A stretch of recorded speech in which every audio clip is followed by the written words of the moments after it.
Celebrating Sobukwe centenary, Professor Dondolo launches One Race. Next week, on the 5th of December, the world will commemorate the Sobukwe centenary, marking the 100th birthday of the influential South African leader, Robert Mangaliso Sobukwe.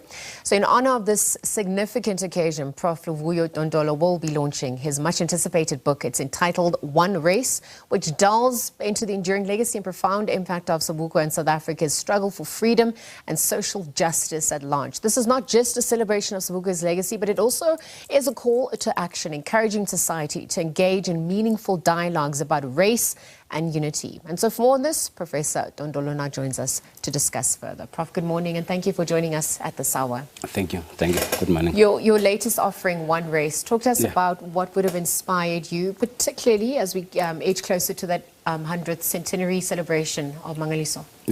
Yeah, there are many factors that influence this compilation. Firstly, I worked with his son, the late Dini. I first met him in the early 90s when he returned, and we used to take the same boat to Cape Town, Robben Island. I was studying there at the time. And he always shared with me the experience and how his father was misrepresented by most people, and some even didn't understand his thinking. So as a historian or coming from history background, I did my own research and interviewed some people who worked with him or interacted with him. So this is a product of more than 5 years work, going to the archives, the official documents between the states, which were mainly in Afrikaans. For instance, there was what was called the Sobukwe Clause, which was passed just before his release in 1963, where the parliament will discuss every year around May, how can they deal with Sobukwe, and then they extended it. So I've got all those discussions. Some are in Afrikaans and others are translated. So this has been influenced by number of factors, and mainly the archival work and also interviews. But I must say, it is different from the existing literature on Sobukwe. And let's delve into that. How does it differentiate? Also, the pivotal juncture South Africa finds itself in. How pertinent is this book or this work in relation to our democracy? Yeah, it is, because there's no existing text that have looked at Sobukwe's philosophy or political thought.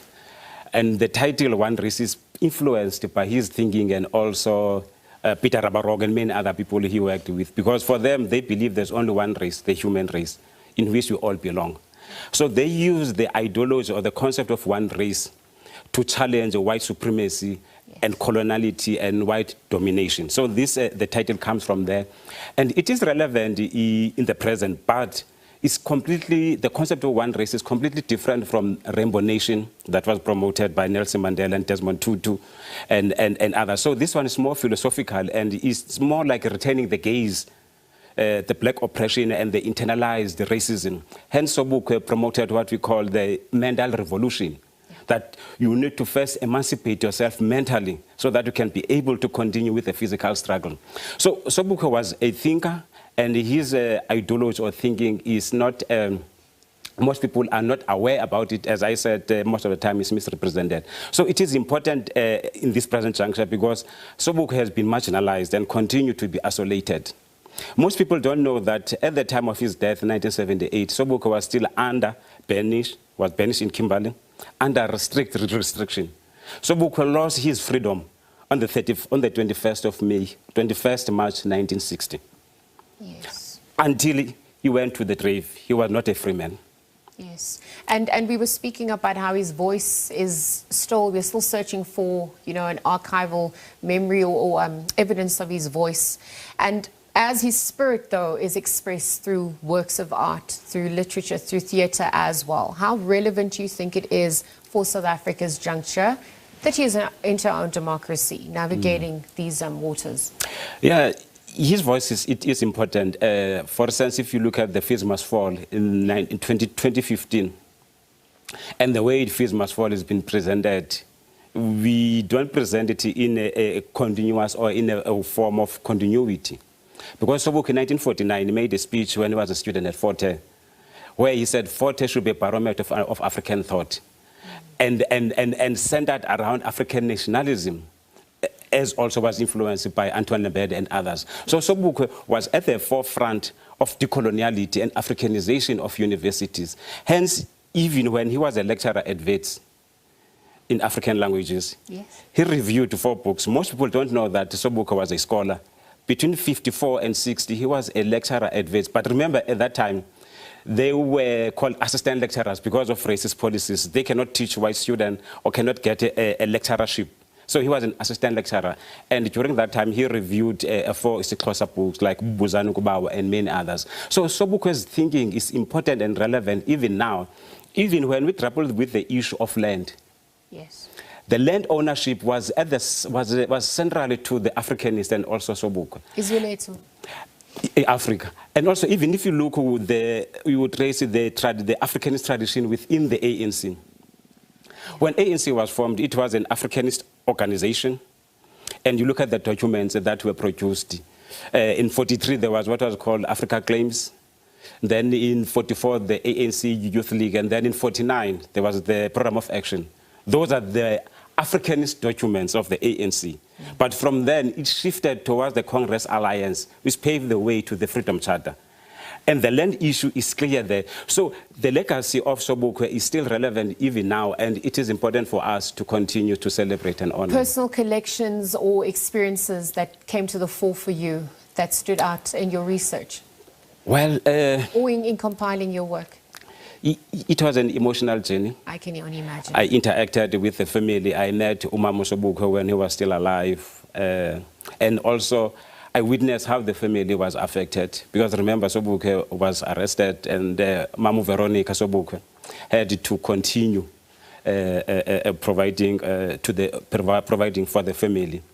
And the stories that they shared when they left to Lesotho and all that. So it was an emotional journey.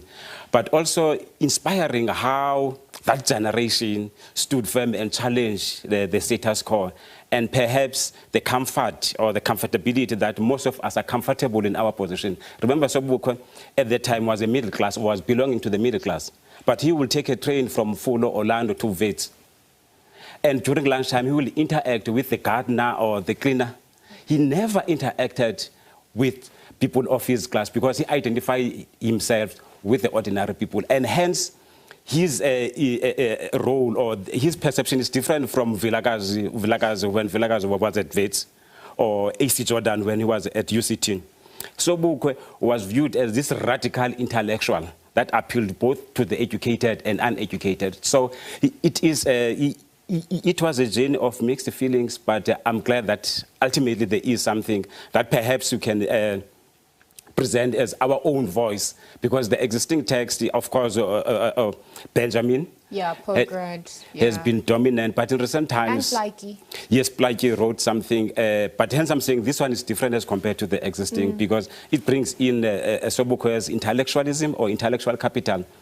And also the concept of Pan-Africanism is presented in a different light, because I'm going back to Imbumba Yamanyama, using the notion of Imbumba Yamanyama, which is a unity and solidarity that Nsikane promoted in Imbumba Yamanyama. And then the first African organization in 1880 was then formed, which was called Imbumba Yamanyama. Then in 1854, Isaac Bishop wrote a poem.